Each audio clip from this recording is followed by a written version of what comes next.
तो अमेरिकी राष्ट्रपति ट्रंप का भी बड़ा बयान आया है। ईरान के साथ समझौता अब अंतिम चरण में और हॉर्मुज जिससे वैश्विक व्यापार को राहत मिली है। उन्होंने दावा किया है कि ईरान ने समुद्री माइंस हटाने में अमेरिका की मदद ली और ईरान कभी परमाणु हथियार नहीं बना पाएगा। हालांकि ट्रंप ने यह भी स्पष्ट किया है कि अमेरिका की नौसैनिक नाकेबंदी फिलहाल जारी रहेगी और ये बात तब तक लागू रहेगी जब तक ईरान के साथ पूरा समझौता पूरी तरह साइन नहीं हो जाता। यूएस को न्यूक्लियर डस्ट मिलेगा। नेटो की हमें अब जरूरत नहीं है, ये भी ट्रंप कह रहे हैं। ट्रंप का जो अड़ियल रवैया है वो यहाँ पर भी जारी है कि अब नेटो की हमें जरूरत नहीं है।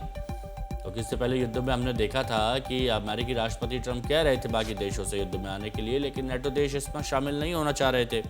उनकी रजामंदी नहीं थी, तो उसको लेकर तल्ख टिप्पणी ट्रंप की तरफ से आई थी। तो अब कह रहे हैं कि नेटो की अब हमें जरूरत नहीं है।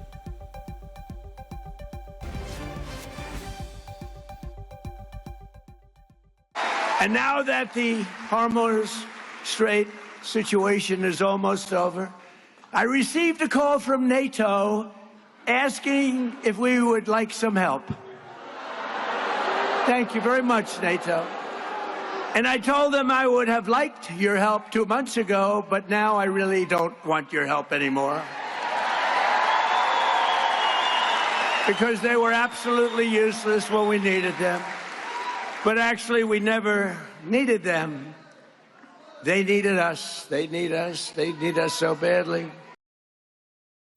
तो ट्रंप ने कहा कि अमेरिका को न्यूक्लियर डस्ट मिलेगा, ईरान कभी परमाणु हथियार नहीं बनाएगा। The USA will get all nuclear dust. You know what the nuclear dust is? That was that white powdery substance created by our B-2 bombers, those great B-2 bombers, late one evening 7 months ago. No money will exchange hands in any way, shape, or form.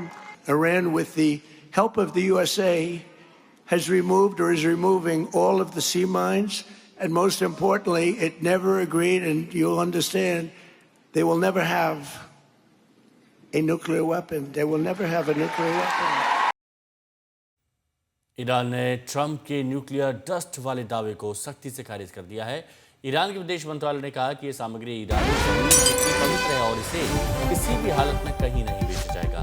Trump ने पहले दावा किया था कि Iran ने वार्ता के तहत यूरेनियम हटाने पर सहमति दी है, जिसे ईरान ने पूरी तरह नकार दिया है।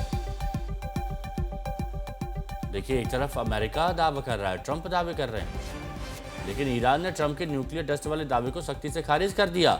ईरान के विदेश मंत्रालय यानी अब्बास अराक्ची के अंडर में आने वाले मंत्रालय की तरफ से कहा गया है कि ये सामग्री ईरानी जमीन जितनी पवित्र है, किसी भी हालत में से कहीं नहीं भेजा जाएगा।